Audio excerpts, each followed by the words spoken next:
In the vastness of the cosmos, there must be other civilizations far older and more advanced than ours. So shouldn't we have been visited? Shouldn't there be every now and then alien ships in the skies of Earth? There's nothing impossible in this idea, and no one would be happier than me if we were being visited. But has it happened in fact? What counts is not what sounds plausible, not what we'd like to believe, not what one or two witnesses claim, but only what is supported by hard evidence, rigorously and skeptically examined. Extraordinary claims require extraordinary evidence. Since 1947, there have been hundreds of thousands of reports of UFOs, unidentified flying objects. This subject has more, I think, to do with religion and superstition than with science. Let's consider one of the most famous accounts of a supposed encounter with alien beings. On September 19, 1961, an American couple were driving home through New Hampshire. What's the matter, Kelsey? They were returning along a lonely road late at night from a vacation in Canada. Remember, we have only their word for what happened next. I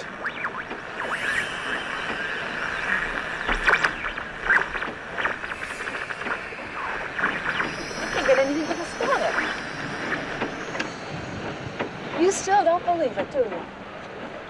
No, I don't. There must be a reasonable explanation. They had observed, so they said, a strange moving light in the sky.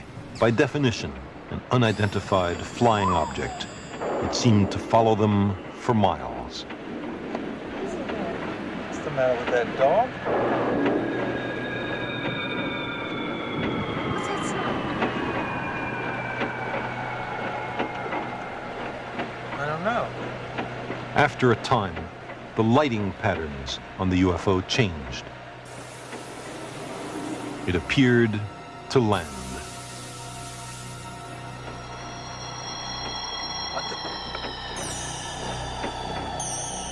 It blocked the road, preventing them from driving on.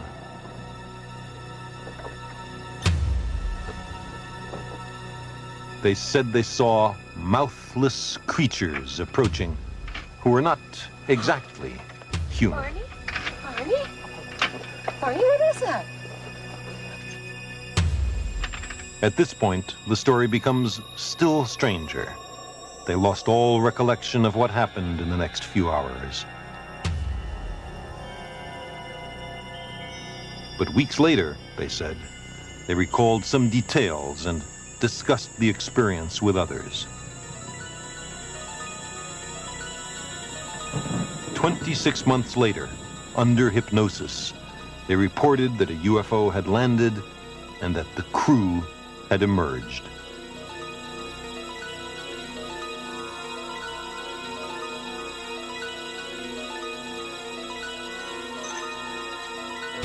They were captured, they said, and taken aboard the craft.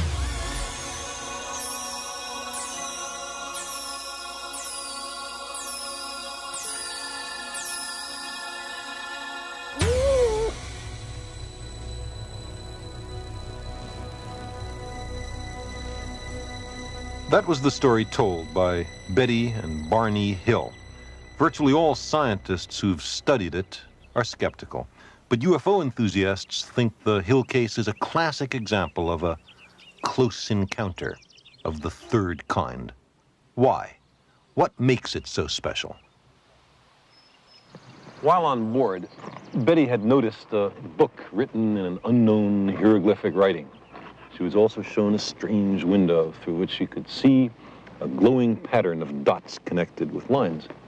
It was, they told her, a star map displaying the routes of interstellar commerce. Afterwards, the Hills were released and permitted to return home, or at least this is their story.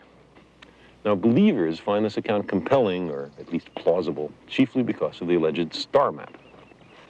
Here's what Betty Hill said it looked like.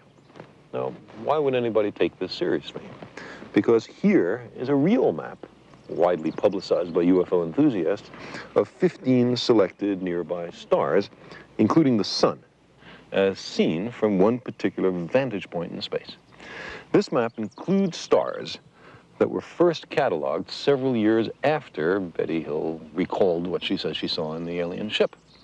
Her map required, we are told, information that was not then available on the Earth.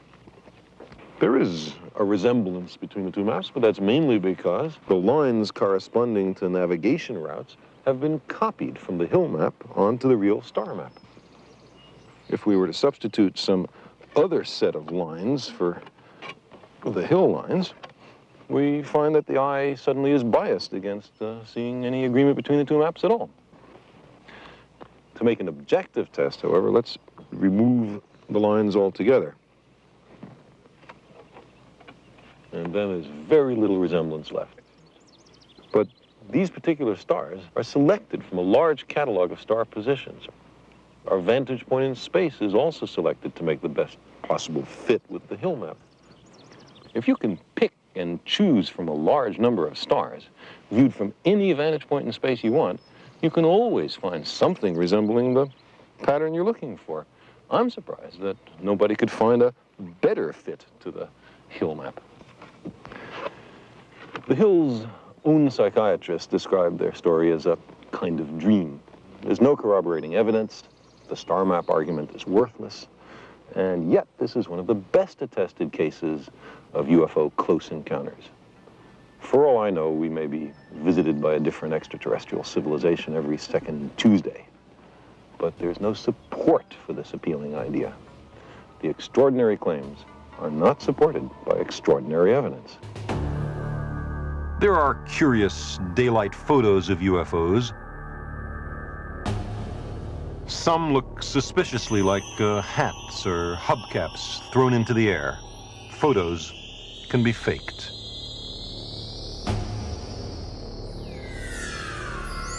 More common are unidentified lights at night. They're often aircraft, but if we can't identify a light, that doesn't make it a spaceship.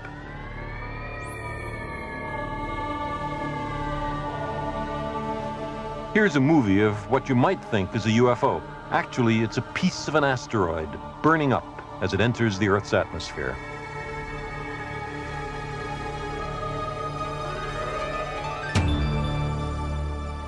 Most reports of unidentified flying objects turn out to be something else, like the refracted image of a bright planet or the re-entry of an artificial satellite.